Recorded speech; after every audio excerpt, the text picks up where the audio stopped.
오늘 함께 보실 말씀은 창세기 4장 1절 말씀입니다. 창세기 4장 1절 말씀, 제가 가진 성경으로 구약 5페이지에 있는 창세기 4장 1절 말씀을 제가 봉독해 드리도록 하겠습니다. 아담이 그의 아내 하와와 동침하매 하와가 임신하여 가인을 낳고 이르되 내가 여호와로 말미암아 득남하였다 하니라. 아멘. 하나님이 우리에게 주신 말씀인 성경을 보면 그 첫 시작이 이러합니다. 태초에 하나님이 천지를 창조하시니라. 아멘. 하나님께서는 이 모든 우주 만물을 만드셨습니다. 하늘을 만드시고 땅을 만드시고 또 이 땅에 존재하는 모든 존재를 만드셨습니다. 이 모든 만물을 만드실 때 하나님의 마음은 어떠했을까요? 창세기 1장 25절을 보면 하나님이 땅의 짐승을 그 종류대로, 가축을 그 종류대로, 땅에 기는 모든 것을 그 종류대로 만드시니 하나님이 보시기에 좋았더라 라고 말씀하십니다. 하나님께서는 이 세상을 만드시고 그 마음이 참 좋았습니다. 왜냐하면 하나님이 만드신 이 공간에서 하나님이 사랑하는 인간이 살 것이기 때문이었습니다. 하나님은 모든 것을 다 준비하신 후에 마지막으로 사람을 만드십니다. 창세기 1장 27절을 보면 하나님이 자기 형상, 곧 하나님의 형상대로 사람을 창조하시되 남자와 여자를 창조하셨다고 말씀하십니다. 그리고 이렇게 창조하신 남자와 여자에게 무엇이라고 말씀하십니까? 이어지는 28절에서 29절 말씀입니다. 함께 이 말씀 읽어보겠습니다. 하나님이 그들에게 복을 주시며 하나님이 그들에게 이르시되 생육하고 번성하여 땅에 충만하라. 땅을 정복하라. 바다의 물고기와 하늘의 새와 땅에 움직이는 모든 생물을 다스리라 하시니라. 하나님이 이르시되 내가 온 지면에 씨 맺는 모든 채소와 씨 가진 열매 맺는 모든 나무를 너희에게 주노니 너희의 먹을 거리가 되리라. 아멘. 이렇게 하나님께서는 하나님이 만드신 이 천하 만물 가운데에서 사람이 이 모든 것을 다스리며 살도록 허락하셨습니다.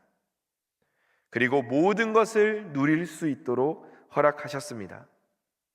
최초의 인간인 아담과 하와는 이제 하나님이 만드신 이 땅에서 하나님의 말씀을 따라가면서 살면 이 모든 것을 계속해서 누릴 수 있었습니다. 그런데 이러한 아름다운 땅에서 살고 있던 아담과 하와에게 사탄이라는 존재가 찾아옵니다. 사탄은 하나님이 너무 싫었지만 하나님을 직접 공격할 수 있는 능력이 없었습니다. 그래서 사탄은 하나님을 직접 공격하지 않고 하나님이 사랑하는 존재인 사람을 공격합니다. 사람이 무너지면 이 사람을 사랑하는 하나님의 마음도 아플 것이기 때문입니다. 사탄이 사람을 유혹하기 시작합니다. 창세기 3장 4절에서 5절을 보면 뱀의 모습을 한 사탄이 와서 이렇게 말합니다. 뱀이 여자에게 이르되 너희가 결코 죽지 아니하리라. 너희가 그것을 먹는 날에는 너희 눈이 밝아져 하나님과 같이 되어 선악을 알 줄 하나님이 아심이니라. 사탄이 유혹합니다. 너희들 하나님이 선악과는 먹지 말라고 하셨어? 그거 먹어도 돼. 그러면 너도 하나님과 같이 될 수 있어. 단순하게 열매 하나를 먹고 안 먹고의 문제가 아니었습니다. 하나님의 말씀을 듣고 선악과를 먹지 않을 것인지, 아니면 사탄의 말을 듣고 선악과를 먹을 것인지의 문제였습니다. 하나님의 말씀을 선택하느냐, 사탄의 말을 선택하느냐의 문제였습니다. 사람은 하나님의 말씀을 선택해야 했습니다. 그래야 하나님이 만드신 이 세상을 누리면서 행복하게 살 수 있었습니다. 그러나 너무나도 그럴듯한 이 사탄의 말에 아담과 하와가 그만 넘어가고 말았습니다. 창세기 3장 6절 말씀입니다. 여자가 그 나무를 본즉 먹음직도 하고 보암직도 하고 지혜롭게 할 만큼 탐스럽기도 한 나무인지라. 여자가 그 열매를 따먹고 자기와 함께 있는 남편에게도 주매 그도 먹은지라. 사람이 하나님의 말씀이 아니라 사탄의 말을 선택했습니다. 그리고 그 순간부터 사람이 가진, 하나님이 주신 모든 것이 망가져 버립니다. 창세기 3장 8절입니다. 그들이 그날 바람이 불 때 동산에 거니시는 여호와 하나님의 소리를 듣고 아담과 그의 아내가 여호와 하나님의 낯을 피하여 동산 나무 사이에 숨은지라. 이전에는 사람이 하나님과 함께 있으면 행복했습니다. 그런데 사단의 말을 선택한 후로는 하나님이 불편해지고 하나님이 무서운 겁니다. 그래서 하나님의 그 소리가 들리니까 하나님을 피해서 숨어버리는 겁니다. 또 부부관계도 망가져 버립니다. 창세기 2장 23절을 보면 아담이 이르되 이는 내 뼈 중에 뼈요 살 중에 살이라. 이것을 남자에게서 취하였은즉 여자라 부르리라 하니라. 지금 이 말은 아담이 자신의 아내 하와를 보면서 하는 말입니다. 내 뼈 중에 뼈, 내 살 중에 살이라고 말할 만큼 아담은 아내 하와를 소중하게 생각하고 아꼈습니다. 하와도 그런 아담을 보면서 행복했을 것입니다. 그런데 인간이 사탄의 말을 선택한 후에 어떤 일이 일어납니까? 창세기 3장 12절 말씀을 보면 아담이 무엇이라 말합니까? 하나님이 주셔서 나와 함께 있게 하신 여자, 그가 그 나무 열매를 내게 주므로 내가 먹었나이다. 하나님이 아담을 찾아오셔서 아담아, 너 내가 선악과 먹지 말라고 했는데 왜 먹었니? 왜 내 말을 듣지 않았니? 이렇게 물어보시자 아담이 하와 탓을 합니다. 하와가 줘서 먹었다는 겁니다. 참 아담도 그렇지. 같이 잘못했으면 하와를 감싸주고 하나님, 제 탓입니다. 제가 잘못한 겁니다. 제 아내는 잘못이 없어요. 라고 하면 얼마나 멋있어 보이겠습니까? 그런데 그렇게 할 수 없었습니다. 왜냐하면 하나님의 말씀을 떠난 순간에 이 부부의 관계도 망가져 버렸기 때문입니다. 그뿐만 아닙니다. 인간의 삶도 망가집니다. 고통과 수고로움이 인간의 삶에 나타나기 시작합니다. 창세기 3장 16절에서 17절입니다. 또 여자에게 이르시되 내가 내게 임신하는 고통을 크게 더하리니 내가 수고하고 자식을 낳을 것이며 너는 남편을 원하고 남편은 너를 다스릴 것이니라 하시고 아담에게 이르시되 내가 내 아내의 말을 듣고 내가 내게 먹지 말라 한 나무의 열매를 먹었은즉 땅은 너로 말미암아 저주를 받고 너는 내 평생에 수고하여야 그 소산을 먹으리라. 여자는 이제 임신하고 자녀를 낳는 과정을 통해 고통을 겪게 되었습니다. 남자는 이전처럼 그냥 나무에 있는 열매를 따먹고 사는 게 아니라 직접 수고롭게 농사를 지어야 먹고 살 수 있게 되었습니다. 그리고 이어지는 19절입니다. 내가 흙으로 돌아갈 때까지 얼굴에 땀을 흘려야 먹을 것을 먹으리니 내가 그것에서 취함을 입었음이라. 너는 흙이니 흙으로 돌아갈 것이니라. 하나님과의 관계가 깨진 사람, 부부의 관계가 무너져버린 사람, 고통과 수고로움에 놓이게 된 이 사람은 이제 때가 되면 죽어서 흙으로 돌아가는 존재가 되었습니다. 이 모든 것은 아담과 하와가 하나님의 말씀이 아니라 사탄의 말을 선택했기 때문이었습니다. 우리 사랑하는 성도 여러분, 이렇게 사람은 하나님의 말씀을 따라가면서 살 때 하나님 안에서 행복하게 살 수 있음을 믿으시기 바랍니다.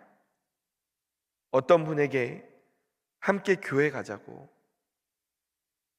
하나님 믿으면서 우리 같이 행복하게 살자고 그렇게 말씀드리면 어떤 분들은 아유, 교회 좋지.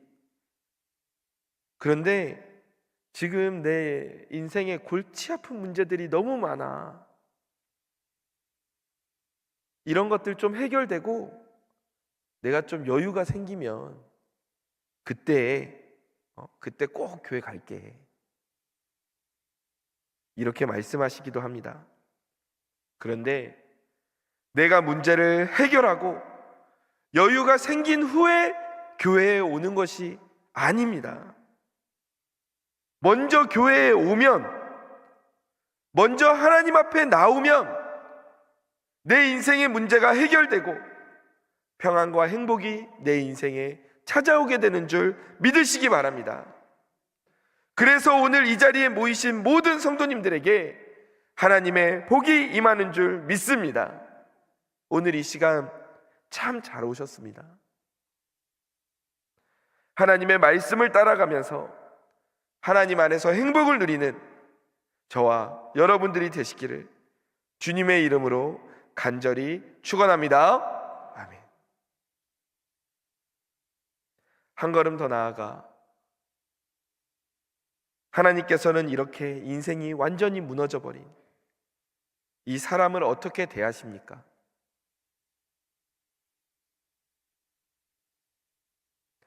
저에게는 8살 된 아들이 하나, 4살 된 딸이 하나가 있는데 아직 나이가 어리다 보니까 이렇게 저렇게 작은 사고가 날 때가 있습니다. 하루는 의자에 올라가서 뭘 하겠다고 하다가 의자가 작은데 옆으로 발을 디뎌버린 거예요. 그래서 발을 헛디뎌서 의자에서 떨어져서 팔이 이렇게 좀 까졌습니다. 이렇게 다쳐서 울고 있는 아이를 보면서 아유, 야, 그러니까 의자 올라가면 위험하다고 했잖아. 조심해야지 라고 말했지만 그 다친 아이를 보는 제 마음도 아팠습니다. 아이가 잘못해서 다친 건데도 안타까웠습니다. 왜냐하면 제가 이 아이의 아버지이고 또 이 아이를 사랑하기 때문입니다. 우리는 누군가가 잘못하여 어려움을 겪게 되면 그 사람이 내가 좋아하고 사랑하는 사람이라면 그 사람이 잘못해서 어려움을 겪어도 나도 함께 안타까워하고 마음이 아픕니다. 하나님도 마찬가지입니다. 요한일서 4장 16절을 보면 하나님이 우리를 사랑하시는 사랑을 우리가 알고 믿었노니 하나님은 무엇이라 말씀하십니까? 하나님은 사랑이라고 말씀하십니다. 아멘. 또 요한복음 3장 16절을 보면 무엇이라 말씀하십니까? 함께 읽어보겠습니다.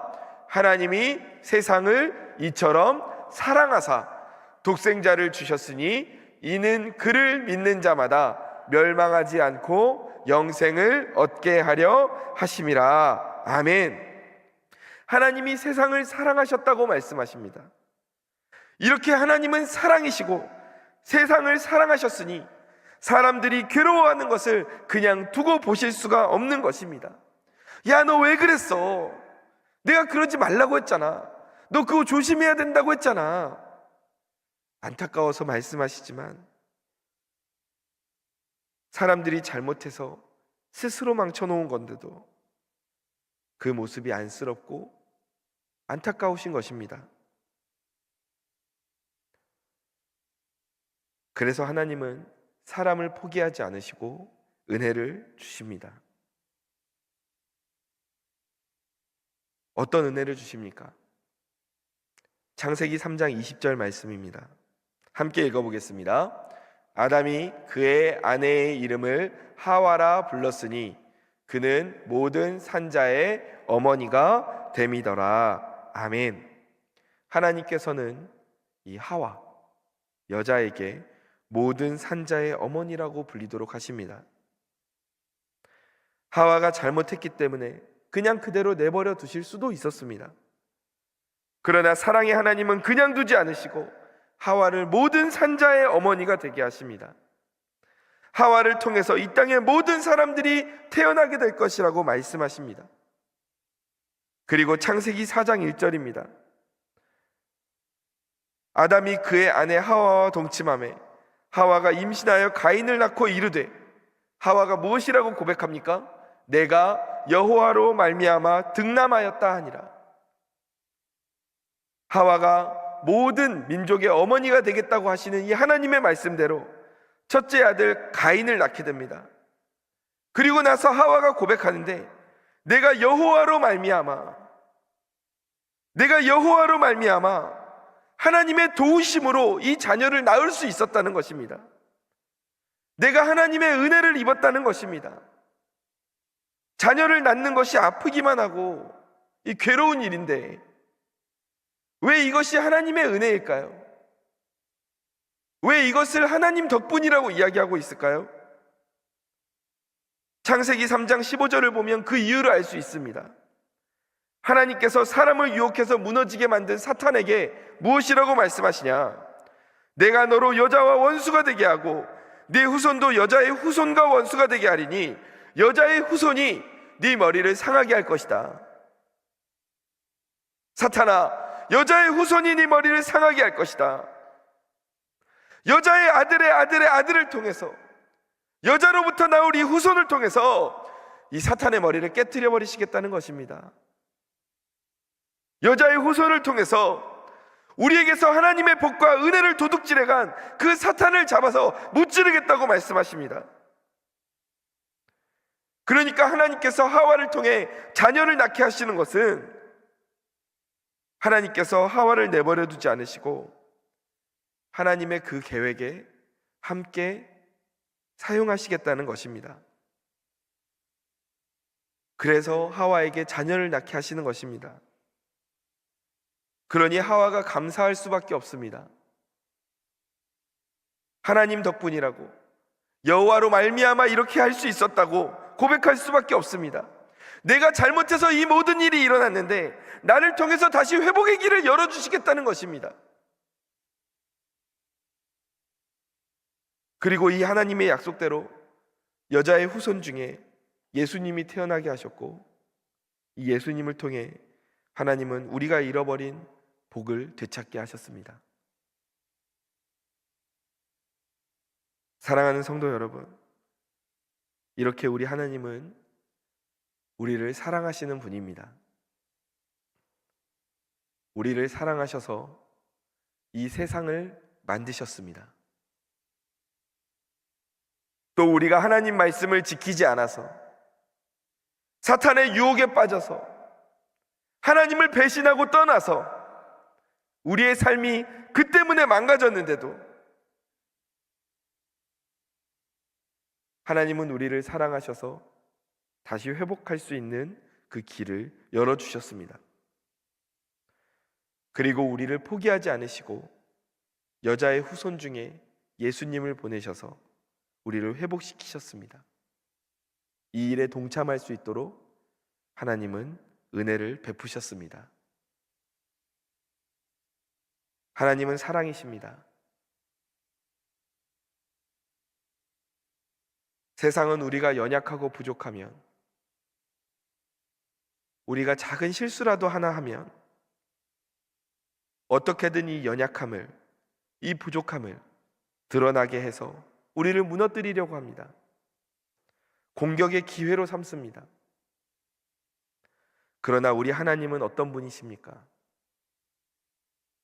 우리의 연약함과 부족함을 보시면서 하나님은 무엇이라고 말씀하시나요? 창세기 3장 21절 말씀을 함께 읽어보겠습니다. 여호와 하나님이 아담과 그의 아내를 위하여 가죽옷을 지어 입히시니라. 아멘. 하나님께서 하나님의 말씀을 떠난 이 아담과 하와, 정말 어떻게 보면 너희가 잘못했으니 너희가 알아서 해 라고 말씀하실 수도 있는데, 하나님은 그들의 그 부끄러움을 가려주기 위해 직접 가죽옷을 지어서 입혀주십니다.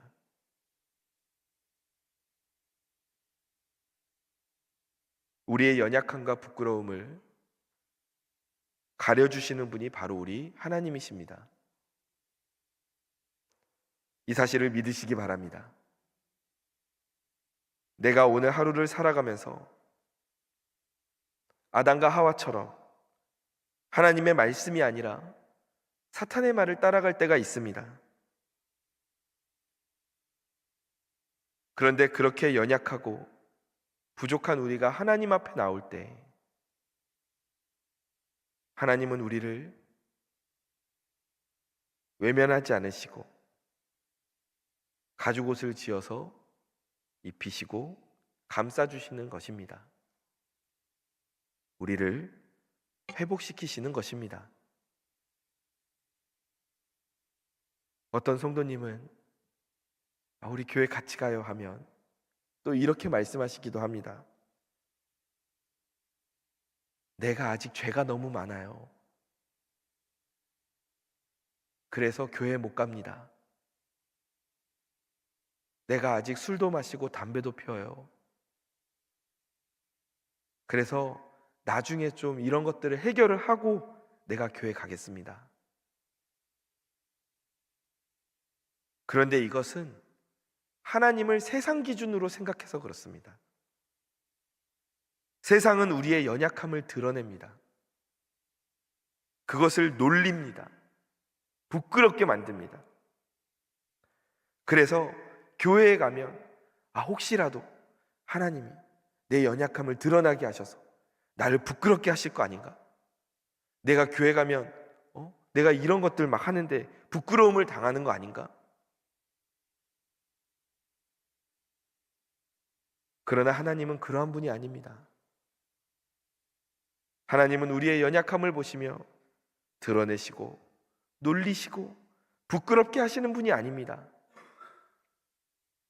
가죽옷을 지어서 직접 입히시고 우리를 감싸주시고 우리를 회복시키시는 분이 바로 하나님이십니다.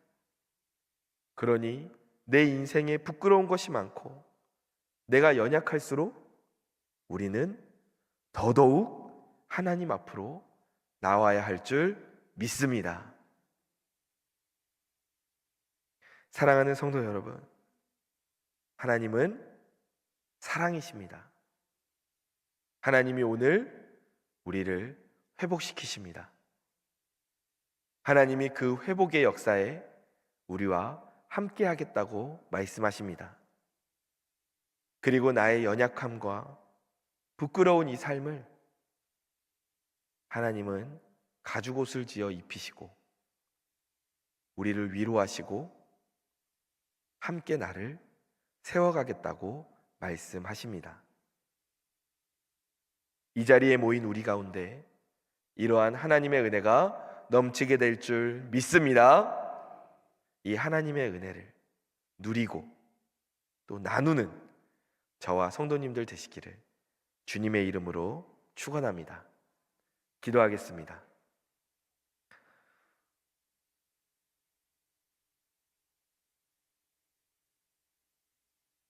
하나님, 이 작은 나의 인생을 찾아오셔서 내가 하나님을 떠나는 잘못을 했는데도 나를 버리지 않으시고 외면하지 않으시고 나를 사랑하셔서 끝까지 나를 붙잡아 주시는 그 하나님의 은혜를 오늘 우리가 살펴보게 되었습니다. 하나님, 세상은 우리의 부족함과 연약함을 드러내고 우리를 민망하게 만들지만 하나님께서는 그 연약함을 감싸시고 가죽옷을 지어서 입히시고 또 우리를 회복시켜 주시는 분임을 우리가 알게 되었습니다. 이 사랑의 하나님, 나를 회복시키시는 하나님, 나에게 은혜와 복을 주겠다고 약속하신 그 하나님, 그 하나님께 나온 우리 모두에게 하나님께서 오늘 말씀 속에 보여주셨던 그 사랑을 허락하여 주옵소서. 하나님으로 인해 내가 살 수 있고 하나님으로 인해 내가 회복될 수 있습니다. 하나님 안에서 행복을 누리고 그 행복을 나누어 주는 우리들이 되게 하여 주옵소서. 사랑이 많으신 예수님의 이름으로 기도드립니다. 아멘.